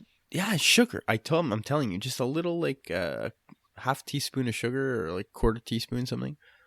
Supposedly that'll do the trick. I'll try that after just this. use the force. Jesus, no. Sorry, man. It's okay. All right, so who did you cast James as? The first, I wanted to get someone a little comedic, brash, cool, or someone who thinks themselves is cool. Whoa, wow. No. Dude, James is the best. I love James. Don't say it like that. But just someone like confident, But I didn't want to go like full on Han Solo, so I went with Biggs. Biggs? Yeah, Biggs? like Biggs. What? I'll give you an opportunity. He's such a cool. No, come on. He's a cool character, like in the He's sense the biggest that, turkey in Star Wars. Dude. In the movies, he got shafted, okay? But like in reality, he's this cool, confident dude that wears a cape, and Luke looks up to him 100%. Like Biggs is like Luke's god, It's like when Biggs is home, it's like, oh my god, he's like totally like Luke is like fanboying over Biggs. You know what I mean? And then knowing that Biggs is a part of the rebellion and The idea catching of up with Biggs him is cool, but I think Biggs the character is he's a bit of a turkey. he gets the shaft in the films, but overall when you know about Biggs, like his character, like I think it's symbolic a bit of James in the sense that he seems confident, he seems a bit brash. Okay. It seems like he could slide like the Maverick joke in there in the pressure situation in the danger zone. Well, I wish we could have seen some of that over Yavin 4. Yavin 4. Oh, dude, he was having a tough time. Come on. Come on, that's what you just said. He would have been able to break up all that tension with some wit and humor. I know James could. That was a pretty intense situation. Well, so my idea for James. So remember that defector clone, the one who I think he married a Twi'lek and had a little family, and that he broke away from the Republic Army, and just established himself on a little farm. Yes, that was a very good episode. It was a terrific episode. And they take out all those commando battle droids. I think that might be a good fit because I saw that clone as a free-thinking man who ended up on a farm, living a quiet, simple life. And I think James would love nothing more than to live a quiet, simple life on a farm. I like that. See? That's a good one. Oh, that was a deep cut. It's a pretty deep cut because James would have no idea who I'm talking about. No, you're right. I totally remember that episode. Great episode. Now, as for you, Corey. See, I had to think of someone who was naive, optimistic, but who would also give you the shirt off his back. So, I couldn't think of anybody from the original trilogy. I don't know if that character's in there. I could say Luke. That's a bit of lazy, low-hanging fruit.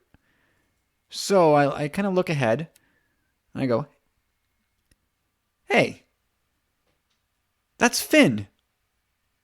So I'm casting you as Finn, Corey. Really, eh? I thought you were going to go Jar Jar. No, you lack his ups. You can't jump like Jar Jar. I used to be able to. You got a bad back. You can't move. I got a bad back. Doctor says I need a backiotomy. No, you're Finn. Finn is just like a deer in the headlights in a good way, not in the I'm gonna crap my pants way. Yeah, but he's got his friends back, and he's he's just kind of new to reality.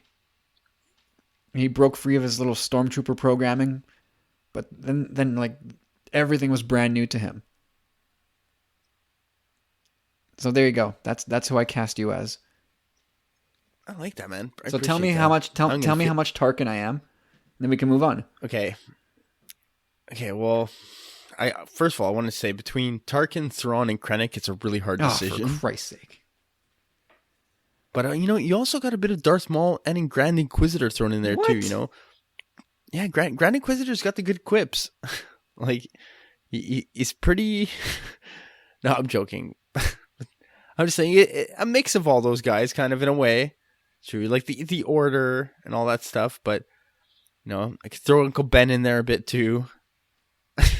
You gotta pick someone. Matt's not gonna let you off the hook. I'm gonna go Crix Maydean. Crix Maydean. Okay. Yeah, just because you're like sometimes you're pretty serious and stuff, and I can see Crix like. He's got his shit under control. Like he's got his stuff. Like he's got a lot of stuff on his shoulders, and then, like get 2-3 beers in him, and like he's gonna be like, you're gonna be having some fun. And I always wear my fake beard to work, so that's it. Like you just need to beard up, but you have qualms with that. But all right, fine. I think I can be Maydean. That's all right. I get to hang out with Akbar and Mon Mothma. Yeah, that's it. You're like the upper echelon of the rebellion here. Yeah, I given you like all access. All right, I can deal with that. I think he dies like a chump though in Legends. Yeah, Legends is Legends. Yeah. Legends is gone, man. Legends. Yeah. Well, whatever. The good stories and all that, but to a point. Actually, yeah, I have no idea what happened after Vector Prime. I know you were telling me. Around that time, Dead too, to I me. stopped reading as Dead well. to me. New Jedi Order, Vector Prime, go away. Don't even talk to me about it. Okay. Matt, thank you, sir. And we are still waiting on our package. FYI. It may never come. Lastly, from the mighty Stubaka. Ooh. Love us some Stubaka. So I have a question for the Saber team. I would love to see a standalone or trilogy film set in the months after Return of the Jedi. It's a time in Star Wars I'm desperate to see. But the problem is, how do you go about it? Do you recast the main characters with young actors? And if so, whom?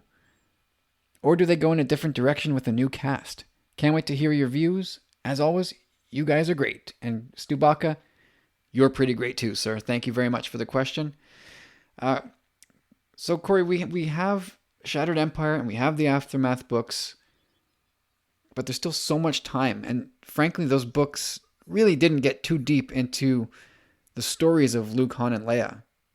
And let's face it, that's who we want to know more about. Everything happens around these characters. So what should Lucasfilm do in order to break out those stories? Because they're going to, right? Oh, I would have to think so eventually. Well, first of all, I'll say that there's lots of potential there for storytelling. Like, I agree with Stubach. I would love to see stuff going on in that era. But if they're going to make a feature-length film anytime soon, anyhow, in that era, almost anytime ever, I would have to say, sadly, people will be bitching that they're not branching out. They're not being creative enough.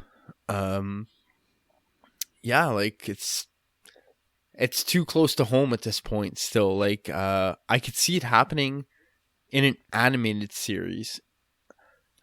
I wouldn't necessarily go with the main characters either. Like, I would rather see something, not necessarily rather, but I could see it going more down the route of like a possible Rex, Hera, Chopper type adventures. And, you know, like, how cool would it be to see Luke in animated too? Like, we've never really seen him except for in like a 4-bit pixelation. But that would be pretty cool. Like, have him pop in every now and again with like the revamped Rogue Squadron, something like that. But I don't think they'll make a feature-length film. But again, I do think there's a lot of potential for story there.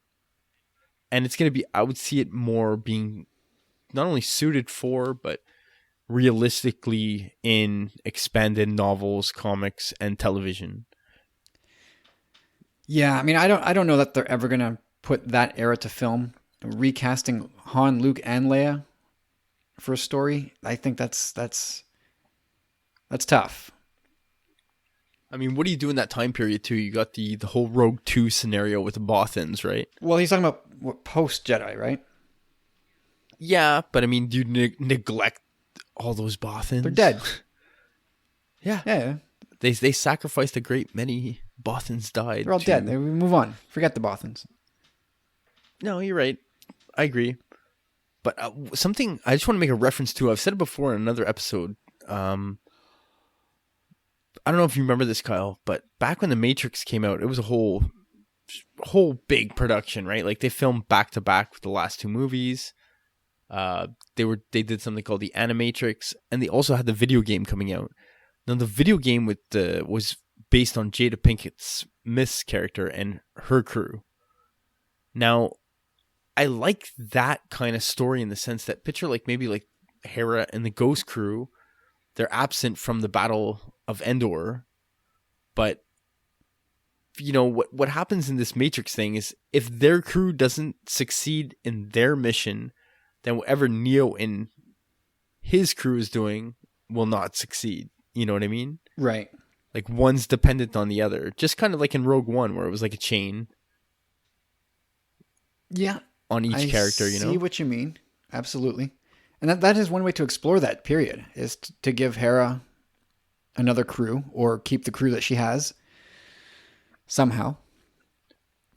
And we know, I mean, it looks more and more like Rex, too, is going to survive, and that they just give him that cameo in Jedi, which would be awesome. Like, who wants to see Rex die? Not me. Nope. But yeah, I mean, you got to figure as a clone with accelerated growth, his clock is ticking. Yeah, but I mean, this could be something they do for the 50th anniversary. Maybe that's when an appetite for a new Han and Leia adventure on screen is more palatable.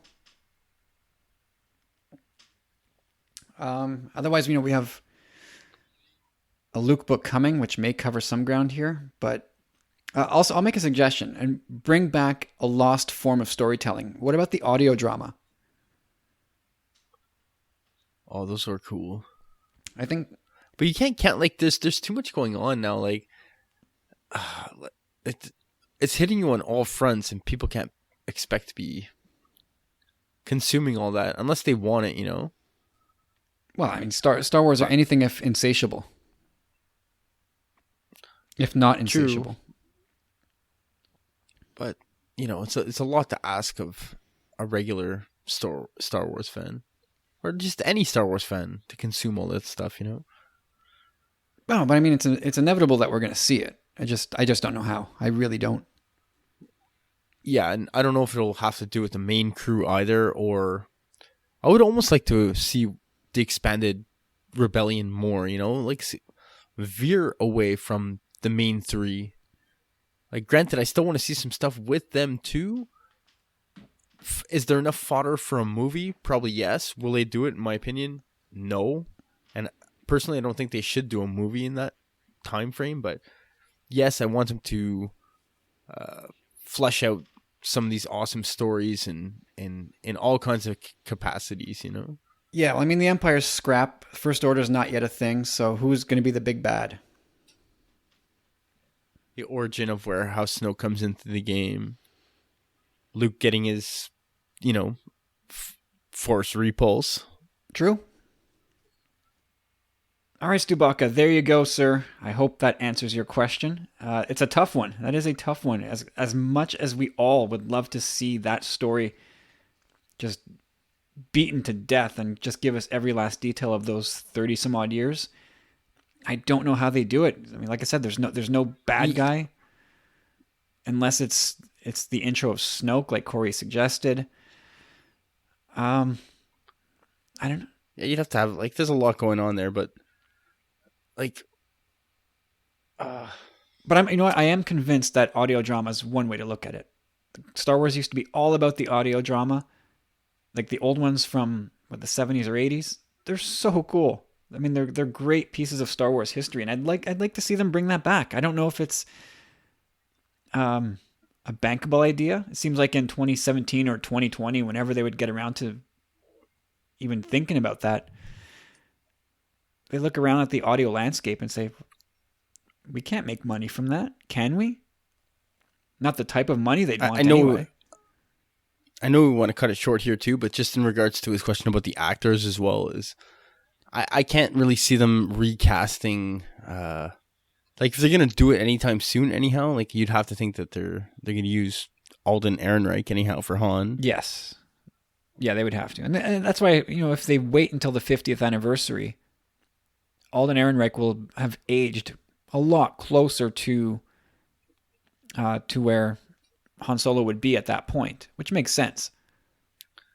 Depending on how he ages. Yeah. Best not pull a Mickey Rourke or something, you know? Well, look, if you get cast in these roles, you get put on a strict regimen, and you get your ass in shape. That's it. That's how that works. Forever. So yeah, Ehrenreich would be taken care of. Millie Bobby Brown in as Leia. She'd yeah, be, that's she'd it. be the right age 10 years from now to pick up that role. Yeah, you think? I think she's 15 now, maybe? Do I have Because I was thinking about her too, and I'm like, yeah, with Ehrenreich, I don't know if it works, you know? Well, Harrison Ford and The only Carrie person Fisher I couldn't were really think of much- was, There's a big gap between those two. yeah, like 10 years? Oh, more than that, like 15. No. Like Harrison Yeah. Ford, I think, is 75. Carrie Fisher was 60 when she died. Let's see. Millie Bobby Brown currently is... Whoa, she's 13. Maybe cutting it a bit close, but... And people usually, when they're older, they play like younger characters, you know? Yeah, and Ehrenreich is... Like someone who's like 24 30. plays a teenager. Ehrenreich's... He's 35? No, that can't be right. 25. 27. I was hoping you had a good Luke, because I didn't find any good Lukes, really. So the gap between Alden Ehrenreich and Millie Bobby Brown is exactly that of Harrison Ford and Carrie Fisher. Really? On the dot? Well, 15 years and 18 years, really. Harrison Ford's born in 42, and Carrie Fisher was born in 56, so 12 years. Am I right about that? Carrie Fisher was born in... Wow, this is getting rambly at the end here. Yeah, that's it. Like, you can't be doing math on the pod. 14 years. I learned that a long time ago. 14 years between Ford and Fisher, and 15 for Ehrenreich and Millie Bobby Brown. So, I don't know. You're kind of pushing it there.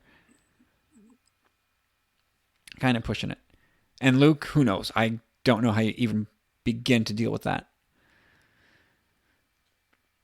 All right, that's it, guys. That will do for episode 83 of the Tumbling Saber podcast. Sorry for all the hiccups earlier. It's been a tough night. I'll put it that way. Yeah. So Corey, how can people get in touch with you?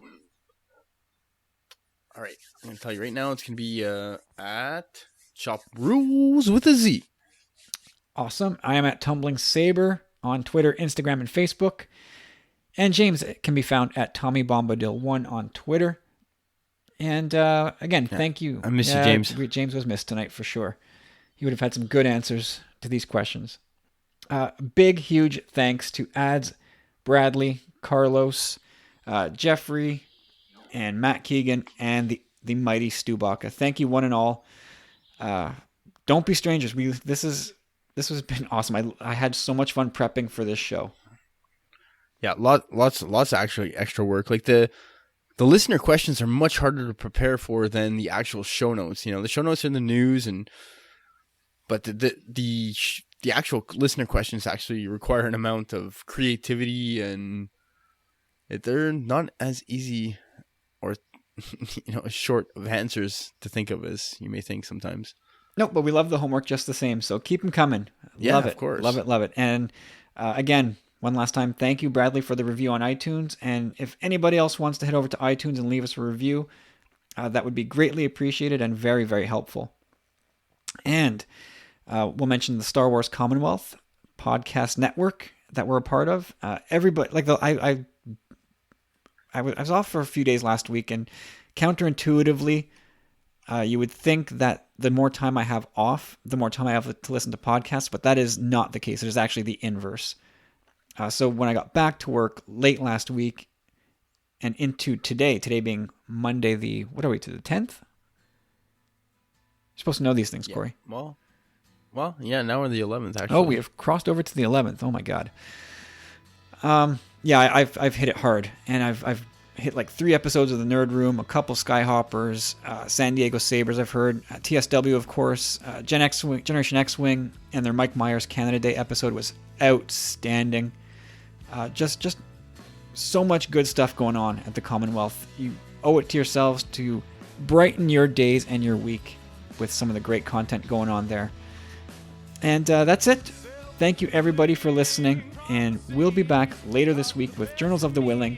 I think we're going to talk about the Darth Vader series. Some cool stuff going on there. We'll get in depth there with Steve, and we'll be back next week. James should be back, the tripod back together for episode 84 of the Tumbling Saber podcast. So have yourselves a good one, and we'll talk again soon.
I'm watching you walking away from me.